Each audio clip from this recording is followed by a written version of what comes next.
देखिए स्टूडेंट्स, अब हम आगे चलते हैं और देखते हैं कि किस तरीके से क्वेश्चंस में चेंजेस किए जाते हैं और कैसे आप उन क्वेश्चंस को सॉल्व करेंगे। तो सबसे पहले बेटे यहाँ पर देखना है क्वेश्चन है क्या। तो ध्यान से देखो, यहाँ पर हमें क्या दे रखा है, 10a प्लस बी जो है किसके इक्वल है, √3 के। और यहाँ दे रखा है बेटा 10a माइनस बी, वो किसके इक्वल है, 1/√3 के। क्लियर है। अब वो क्या कहता है, कंडीशंस को देख लेते हैं। कंडीशन है कि जो a प्लस बी है वो 0 से बड़ा होना चाहिए, 90 के बराबर या इक्वल होना चाहिए। फाइंड करना है a एंड b की value, a is greater than b। यहाँ पर हमें इसको सॉल्व करना है और सॉल्व करते वक्त हमें दो तीन चीजें ध्यान रखनी है। क्या चीजें ध्यान रखनी है, पहले हम कुछ पॉइंट्स समझ लेते हैं। बेटे कुछ पॉइंट्स जो हैं वो हमें देखने हैं, वो कौन कौन से पॉइंट्स हैं।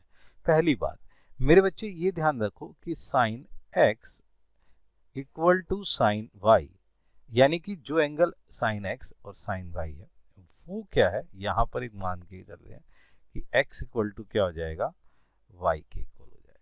क्लियर है मेरे बच्चे। इसी तरीके से cos x जो होगा वो cos y है, तो यहाँ पर x इक्वल टू क्या आ जाएगा, y। और यहीं पे हम ये चलेंगे tan x equal to tan y, तो ये आ जाएगा मेरे बच्चे x equal to y।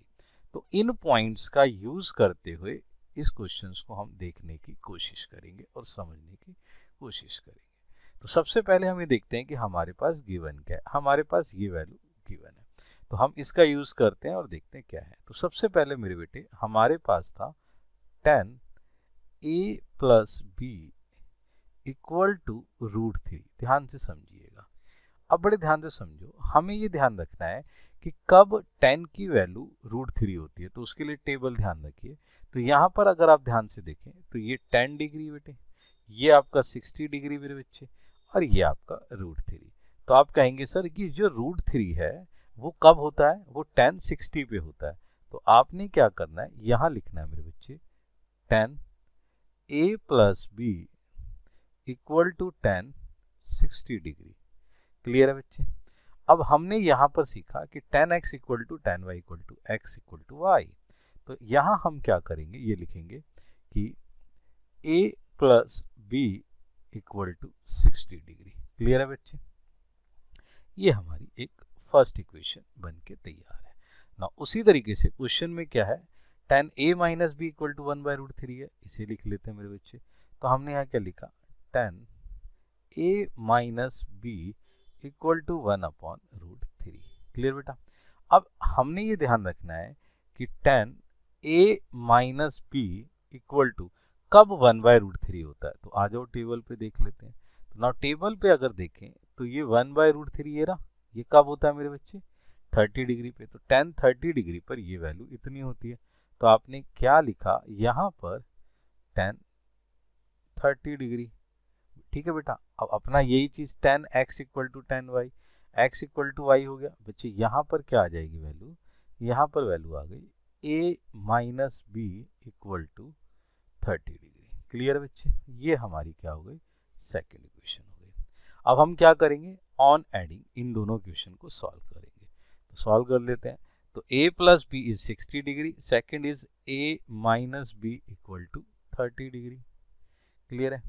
Now adding पर ऐड करा हमने, तो क्या हुआ, b से b कट गया मेरे बेटा। ठीक है ना, बचा क्या, a और a क्या हो गया, 2a हो गया मेरे बेटे। 60 और 30 कितने हो गए, 90 डिग्री हो गए। ठीक है बच्चे। तो a को सॉल्व करने के लिए 90 डिवाइडेड बाय 2, तो a का वैल्यू कितना आया मेरे बच्चे, a का वैल्यू आपके पास कितना आ गया, 45 वैल्यू। क्लियर है बच्चे। यहाँ पर आपके पास वैल्यू आ चुकी है a की 45 डिग्री। अब आपने क्या करना है, आपने क्या करना है, यहाँ पर इस फर्स्ट इक्वेशन का यूज करना है। ठीक है ना, यहाँ पर फर्स्ट इक्वेशन पे यूज करना है। तो हम क्या लिखेंगे, ऑन एडिंग जो हमने वैल्यूएशन निकाली, ऑन एडिंग किसकी बेटा, इक्वेशन 1 और इक्वेशन 2 की। तो हम क्या लिखेंगे, फ्रॉम, सही है जी, फर्स्ट वी गेट। इसका मतलब क्या है कि यहाँ पर आपने क्या करा, यहाँ पर आपने फर्स्ट इक्वेशन में इसका वैल्यू पुट करा। तो फर्स्ट इक्वेशन कितनी थी, फर्स्ट इक्वेशन है a plus b equal to 60 degree. Clear है मेरे बेटा? यहाँ पर a का वैल्यू कितना है आपका 45 degree plus b equal to 60 degree, तो b की वैल्यू कितनी आएगी 60 डिग्री माइनस 45। तो मेरे बच्चे b का वैल्यू कितना निकल के आया 15। क्या ये वैल्यू निकल के आ गई? नाउ a की वैल्यू हमारी कितनी थी 45। तो कंडीशंस क्या थी? a is greater than b। देखिए ध्यान से, a बड़ा है बच्चे, तो a बड़ा है ना b के, और वैल्यूएशन भी निकल के आ गई कि a कितना है 45 डिग्री और b कितना है 15 डिग्री। तो इस तरीके से आप अपनी रेशियोज का यूज करके इनकी वैल्यूएशन को गेट कर सकते हैं। नेक्स्ट आगे चलते हैं मेरे बच्चे। अब यहाँ पर क्या है कि हमें एक सिचुएशंस दे रखी है, कहता है कि ये फॉलोइंग स्टेटमेंट आर ट्रू और फॉल्स, जस्टिफाई योर आंसर। अब हमें क्या करना है, अपने आंसर्स को जस्टिफाई करना है और बताना है कि ये ट्रू है या फॉल्स है। ध्यान से समझते हैं। सबसे पहले हम फर्स्ट इक्वेशंस को समझने की कोशिश करते हैं। यहाँ पर मेरे बेटे पहली चीज क्या दे रखी है हमें दे रखा है sine a plus B equal to sine a plus sine b। यहाँ पर एंगल जो है सम में है और यहाँ एंगल अलग अलग है। तो जब अलग अलग एंगल है तो वो कहता है कि प्रूफ करें कि ये ट्रू है कि पोल्स है, ये बताएं कि क्या ये चीज है। तो हमने क्या करा, एक वैल्यूएशन ले लेते हैं। तो हम क्या करते हैं, अपने हिसाब से लेट कर लेते हैं। क्या लेट कर लेते हैं मेरे बेटे, यहाँ a और b का वैल्यू लेट कर लेते हैं कि भाई हमने a का वैल्यू क्या माना। लेट करा, a का वैल्यू हमने 60 डिग्री ले लिया और b का वैल्यू हमने 30 डिग्री ले लिया। क्लियर बच्चे? अब हम इसके दो साइड्स बना लेते हैं, ये हमारा और ये हमारा। ठीक है मेरे बच्चे? ये हमने क्या करा, इसको लिख दिया लेफ्ट हैंड साइड है और ये हमारा क्या है, राइट हैंड साइड है। क्लियर बच्चे? तो अपन लोगों ने क्या करा कि यहाँ पर लेफ्ट हैंड साइड, पहले लेफ्ट हैंड साइड देख लेते हैं। तो लेफ्ट हैंड साइड में साइन a प्लस बी है। क्लियर बच्चे? तो यहाँ पर a का वैल्यू हमने लिख दिया, यहाँ पर a का वैल्यू कितना है 60 डिग्री जो हमने लेट करा है, प्लस b का वैल्यू इस 30 डिग्री जो हमने यहाँ पर लेट करा है। तो मेरे बच्चे LHS में साइन ये कितना आ गया 90 डिग्री। अब साइन 90 डिग्री की वैल्यू देखते हैं, तो ध्यान से देखते हैं अपनी रेशियोज में। तो यहाँ पर हमने क्या देखा कि साइन के अंदर जो 90 डिग्री है उसकी वैल्यू कितनी है मेरे बेटे 1 है। तो यहाँ पर हमारे पास आंसर जो निकल के आया वो निकल के आया 1। क्लियर है यहाँ तक ना? अब हम RHS को देख लेते हैं मेरे बच्चे। RHS क्या है हमारा, है sine A plus sine B। ठीक है स्टूडेंट? अब बड़े ध्यान से देखो, यहाँ पर हमने जो वैल्यूएशन लिखी थी, तो साइन ये कितना मेरे बच्चे 60 डिग्री और ये कितना है साइन 30 डिग्री। अब अपनी वैल्यूएशन को देख लेते हैं, आ जाओ। साइन 60 डिग्री की वैल्यू देखो, साइन 60 की वैल्यू कितनी, √3/2। तो हमने यहाँ पर वैल्यू लिख दी √3/2। और साइन 30 की वैल्यू देख लेते हैं बेटा, आ जाओ। साइन 30 की वैल्यू कितनी है मेरे बच्चे, साइन 30 की वैल्यू है, अगर ध्यान से देखें 1/√2। तो ये हमारे पास वैल्यू आ गई 1/√2। तो आपने क्या करना है, यहाँ वैल्यूएशन पुट कर लेनी है। तो यहाँ आपने वैल्यूएशन पुट कर ली, कौन सी, ये आ गया 1/√2। ध्यान से देखिए साइन 30 सॉरी 1/2। तो ये 1/2 है बच्चे, यहाँ पर इसे 1/2 लिख देते हैं। ध्यान से समझिएगा। तो ये आ गया 1/2। अब इसको ऐड करा तो कितना आया, ऐड करने पे आया √3 + 1/2। अब मेरे बच्चे एक बताओ कि जब हमने LHS सॉल्व करा तो LHS सॉल्व करा तो कुछ और था, क्या था, LHS सॉल्व करने पर जो वैल्यू था वो कितना था 1, और यहाँ पर कितनी वैल्यू आई है ये। तो हम क्या लिखेंगे कि LHS not equal to RHS। हाँ या ना, क्लियरिटी है, बात समझ में आए। तो अब मुझे बताओ ये जो स्टेटमेंट है ये स्टेटमेंट क्या है। तो आप कहेंगे सर ये वाली जो स्टेटमेंट है ये स्टेटमेंट क्या निकल के आ गई, फॉल्स। ये हमारी स्टेटमेंट फॉल्स हो गई। क्लियर है बच्चे? यहाँ पर हमने ये बता दिया कि किस तरीके से ये फॉल्स हुआ। नेक्स्ट अब हम देखते हैं सेकंड चीज को। अगर हम ध्यान से देखें तो सेकंड हमें कहता है कि यहाँ पर the value of sine theta increase as a theta of increase, कि अगर हम थीटा इंक्रीज करते रहे, थीटा यहाँ बेटे थीटा का मतलब एंगल से है, थीटा यहाँ पे एंगल है। एंगल का मतलब क्या है कि जैसे आपका यहाँ पर देखो बेटे, देखो 0 डिग्री ये सब थीटा, 0 30 45 60 90। तो वो क्या कहना चाह रहा है, वो जो कहना चाह रहा है उस क्वेश्चंस में हम एक चीज को समझते हैं कि वो क्या बताना चाह रहा है। वो कहना क्या चाह रहा है, वो कहता है कि साइन थीटा अगर इंक्रीज होता है, यानी कि थीटा अगर इंक्रीज होता है तो साइन थीटा की वैल्यू भी इंक्रीज होती है। तो हमें ये देखना है बेटे, यहाँ पर ना ये सवाल में आपको 2-3 चीजें बताऊं कि ये सवाल थोड़ा सा कॉम्प्लिकेटेड है। कॉम्प्लिकेटेड का मतलब क्या है कि देखो मेरे बच्चे, अगर आप 10th क्लास में हैं तो इसका आंसर कुछ और होगा, लेकिन अगर आप 11th या उससे बड़ी क्लासेस में हैं तो इसका आंसर कुछ और होगा। यानी कि ये दोनों आंसर्स कैसे हैं मेरे बच्चे, देखो ध्यान से। यहाँ पर मैं जो बताने जा रहा हूँ वो क्या है कि हम जब 10th क्लास में पढ़ते हैं तो यहाँ पर जो डिग्रीज की वैल्यू होती है 0 डिग्री, 30 डिग्री, 45 डिग्री, 60 डिग्री और 90 डिग्री, बस हम इन्हीं डिग्रीज को जस्टिफाई कर पाते हैं। ठीक है मेरे बच्चे। लेकिन 11th क्लास में आफ्टर द 10th क्लास इसमें क्या होता है कि डिग्रीज और ज़्यादा बढ़ जाती हैं। तो वहाँ पर डिग्रीज बढ़ जाती हैं तो वो वैल्यूएशन मतलब इससे ऊपर चला जाता है 90 से अबव, तो वहाँ पर कुछ आंसर्स चेंज हो सकते हैं। तो अभी हम अपने कंडीशंस में ये लेके चलेंगे कि अप टू 90 डिग्री तक जो वैल्यूएशन है उसमें क्या होता है।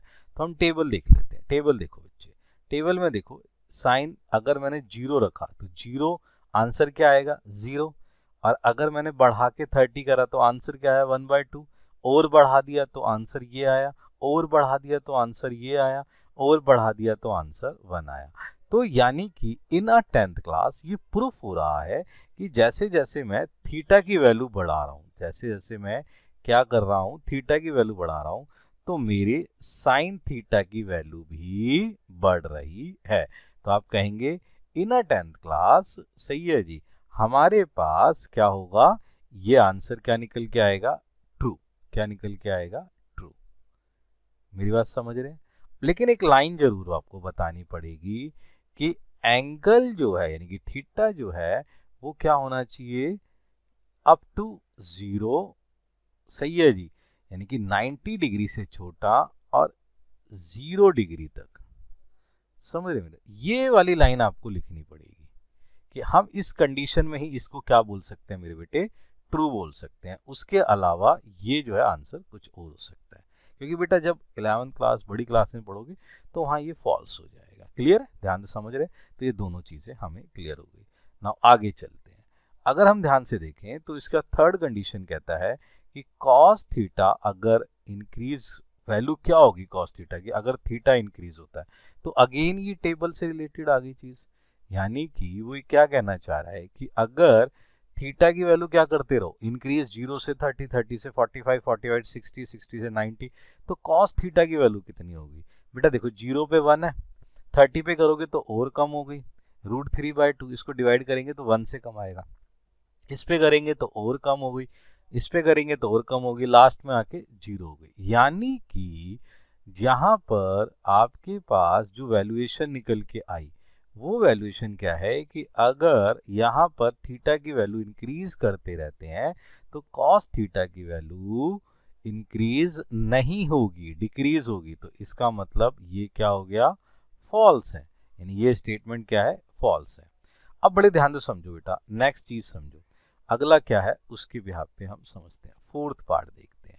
तो फोर्थ पार्ट में हमें क्या कहा गया कि sine theta equal to cos theta all values, मतलब ऑल वैल्यूज मतलब क्या कह रहा है वो कि अगर मैं साइन 0 रखूं तो वो कॉस 0 के इक्वल है क्या, सही है जी। अगर मैं साइन 30 रखूं तो कॉस 30 के इक्वल है क्या, साइन 60 रखूं, यानी कोई भी वैल्यू अगर मैं यहाँ रखता हूं तो क्या वो इसके इक्वल है। बेटे आप बड़े ध्यान से समझो ना, टेबल में देख लेते हैं। यहाँ पे देखो, अगर देखो यहाँ पे साइन 0 है तो ये 0 नहीं है, और यहाँ पे कॉस अगर मैं 0 करूँ तो 1 अलग हो गए कि नहीं हो गए। यहाँ वैल्यू आंसर 130 पर 1/2 आ रहा है, इस पे √2 3/2 आ रहा है, यानी कि सिर्फ 45 की वैल्यू सेम है, बाकी सारी की सारी वैल्यूज अलग अलग है, उसके एंगल अलग है और उसकी वैल्यूज अलग है। तो आप क्या कहेंगे कि यहाँ पर ये जो वैल्यू है, ये जो दे रखा है, ये क्या है, फॉल्स, ये फॉल्स है।